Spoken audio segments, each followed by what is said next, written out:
good, man. Good. Peace be unto you, man. What's going on out here today? All right, Doc? Good, man. Peace be unto you. Good. Good be unto you. What's going on out here today, JD? We're just out talking to people, meeting some new people, talking to some old friends, and providing a little food, just trying to get out in the community and let people know what we're about.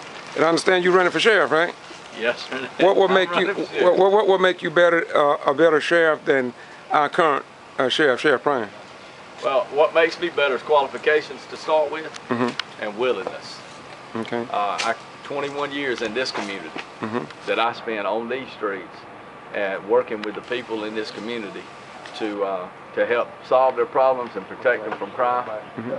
And the willingness to get out here today and still continue to do that and not think that a position would allow me to only sit behind a desk, but to be out in the community dealing with the people and the problems that they have.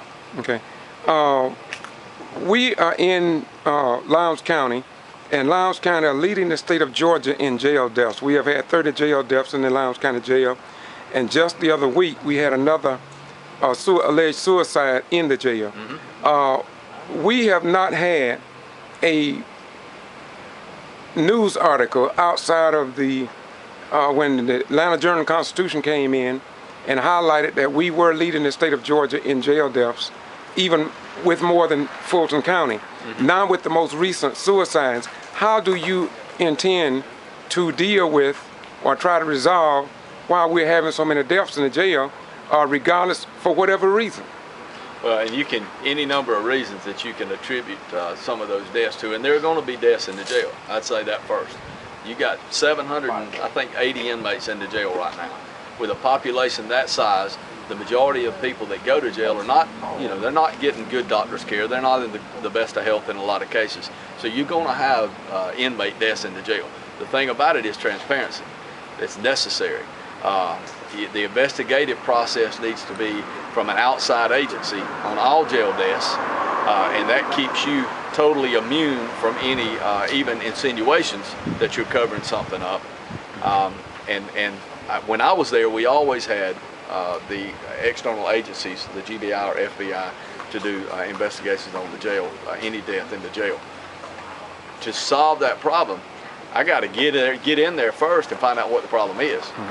I would attribute some of it to the conditions or the morale, the working conditions for the employees that work there, because they're not happy being there, and they go to work in a bad mood to start with, and the inmate's going to wind up in a bad mood because of it. They're a lot of times they're a little quicker or less hesitant to react in a situation, and which causes fights, which causes negativity, and people. And I don't know the situation with the young girl that hung herself in the jail a couple of weeks ago, other than street talk. Right. So I'm not gonna even insinuate that there was anything wrong there. Right. But I would certainly say that external investigation or an external agency investigating those crimes is necessary. Okay, so that's your answer. Here's my thing. Yes, when we say external, we know that the G.B.I. is considered one of those externals.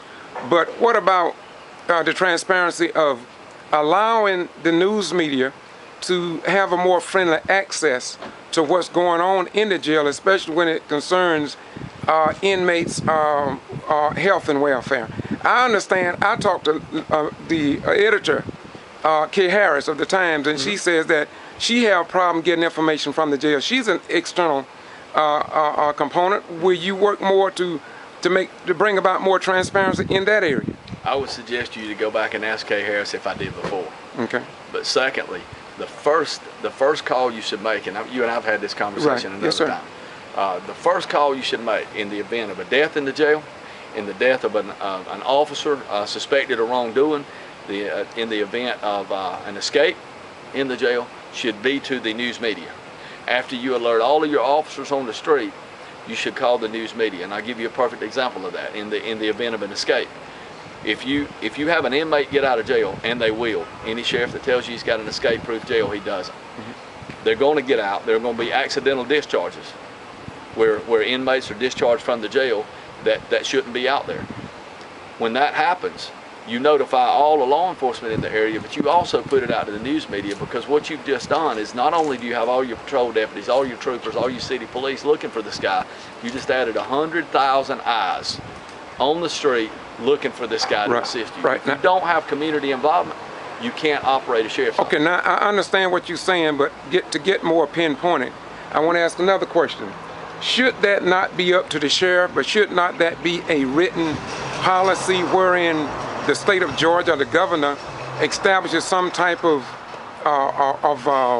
document or policy wherein whatever goes on out there is automatically released to the news media without the news media having to go out and ask for it or wait for the inmates to call the NAACP or the SCLC? Isn't there something that should be in place already, even under the current sheriff, to keep the people informed, or is that the power of the sheriff in the state of Georgia that he can either notify the people or not notify the people? Short answer is that is the power of the sheriff. The sheriff is the highest and the only constitutionally elected law enforcement officer on the local level.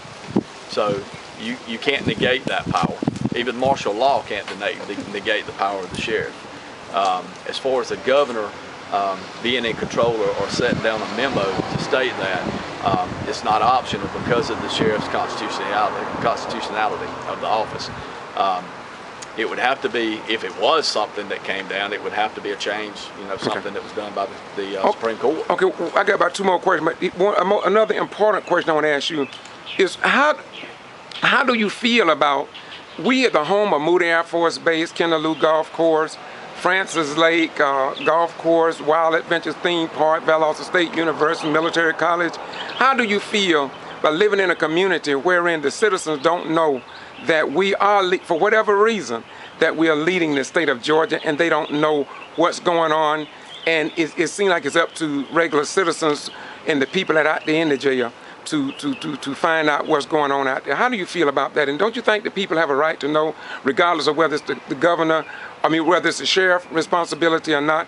Don't you think it's kind of strange that things are happening that we don't know about the general public under our form of government? I think I already answered that. I said the first call you should make is to the news media, and you need transparency. Mm-hmm. Now, there are obviously times that in investigations, you can't go tell everything that you know.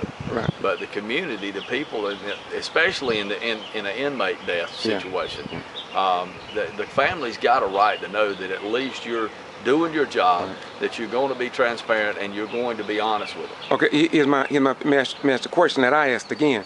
Here is my question. This is my question. Don't the people have a right to know what is going on, and that somebody in the state of Georgia should notify the citizens of what's going on? That's a short question. It's transparency. Yes, Go back to what you said originally. Okay, so you agree with me on that. Now, as we get ready to close this out, I got two other questions. Mainly is dealing with your opponent. I know you can't speak for him, but my question is that I have been through the black community on the south side in particular, and I see very few signs in the community by your opponent. And if you was going to say something, even in or against your own campaign, what would you say about that? Against my campaign?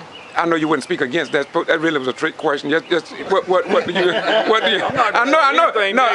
got that. I knew that part of it. My thing. I really want you to say how would you take that in comparison to your support as becoming sheriff? I've got a tremendous amount of support, and I'm honored. Okay. It's humbling to go out on the streets and ride in the neighborhoods and talk to people and hear what they've got to say. I think what people are coming to see is they want honesty first. They want somebody that they know they can talk to, that's willing to open the door and allow them to come in. And when they call, we'll answer their call or call them back and answer their question and try to help them. I was just talking to a man right out here earlier, and he said, I'll never ask you to do anything illegal. Mm-hmm. All I want is you to help me when I need help. Another thing is, my question is, how is it that when we had a forum, there was a forum at the Mildred Hunter Center, and Lou McClendon invited the current sheriff, Sheriff Prine, to be on that panel, and he did not show up. And you stepped up to the plate, and you did what he would not do because he was present. He was not present. So why did you step up when that seat really was reserved for the sheriff? I stepped up because Lou McClendon asked me if I would, in front of that group, asked me if I would sit at the panel because my opponent didn't show up to answer the questions. And people had a right to hear the answers from the law enforcement side of things, and with my experience, he knew I could answer them. One other thing, and this may be the final one. I sent an email to both you, Mr. Yeager, and to our current sheriff, Sheriff Prine. You consented to an interview, and this is not the one I'm talking about, but it will suffice. But yet he, our sheriff, have not gotten back with me yet. I want the people that are here today to bear witness that I have given equal access to an interview to the people that are running here in Valdosta and Lowndes County. I want to thank you for responding to me. I'm not going to say who I'm supporting or backing, but I want to be fair in this regard. I want to be fair in that I have extended my hands to both of you all. And so I want to thank you very much. I thank you for what you're doing here today. And any closing remarks you would like to give? Well, as you said, I'm going to respond, and people have a right to hear. Well, you know, we've had the VSU College Republicans and College Democrats offer to do a debate. Yes, sir. My opponents refused. He's declined to debate. Channel 27 out of Tallahassee just recently tried to do a debate, and my opponents declined debate. Let me say this quickly so you make sure and get this. In any other area of employment, if you apply for a job and those people who you are applying for a job with send you notification that you are to go through the interview process, if you refuse that interview, your application is discarded. So why should we hire somebody who refuses to interview with the people, the voters who are hiring them? Wow, that is very powerful. Now, wait a minute. I want you to clarify this again because I'm a little slow in comprehending certain things. Now, you telling me that who invited him and he declined? We've been invited to 2 separate debates. You've invited us to do a video. Yes, sir. To let the people, the citizens, know where we stand on the issues in the community and how we intend to do the job. If you don't show up, the people don't know. Okay. Now, this is the final question, and I've saved the big one for last. I just left the McDonald's on the south side of town, and I had an individual to say to me that when you was on the investigative force, that you put your feet on some of your people that you were arresting. Is that true or false? Put my feet on them? Yes, sir. No, sir. I don't ever remember. So you're going to strictly deny that? I'm going to deny that one. All right, that's a good one to deny. I think that's in your favor too. But I'm an individual who believes in the truth, Mr. Yeager, and I want to thank you, my beautiful brother, for doing what you're doing, and I like the manner in which you are doing it in the black community or in all communities. Well, we're staying positive. Well, that's where it's supposed to be. Once again, this is KVCI.blogspot.com, George Boss Rhymes on YouTube, doing what we do because this is the way we do it. And to do it any other way would make me feel negative about my 21 years in the United States Armed Forces. I want to say on behalf of all the people who are here in Valdosta and Lowndes County, we can't ask for any more than open government. And I'm saying to you that regardless of what it is, that when I stepped up and asked J.D. Yeager for an interview, he fully participated, and at the forum with Lou McClendon, he was there. So we let you make your decision on November the 6th, 2012, for the next sheriff of Lowndes County. Bye-bye. We're gone.